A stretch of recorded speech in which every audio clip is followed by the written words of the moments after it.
Tapos today lang kayo nag-order. Kasi may hearing today.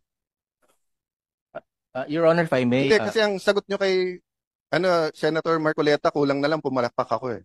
Papalakpak kasi dapat talaga ako kasi at least umaksyon kayo kaagad. Kasi yung governor nyo, ang ganda ng statement, dapat daw mahigpit. Pero wala namang aksyon. You know, I will go to, I will stop there, Deputy Governor. But be very clear here kasi hindi lokohan tong hearing na to eh. 'Di ba? Sana sinabi nyo kanina, sir, it took us time and everything, but we're giving them 48 hours. Eh sinabi nyo, hindi, you ordered them na eh. Pag binuksan mo ngayon, meron eh. Hindi po ba? Seryoso, pinag-uusapan natin eh. Lokohan ba to? So please, sir, di ba, ano lang, konting pagiging forthright naman at konting ano tayo pag nag-uusap dito, di ba?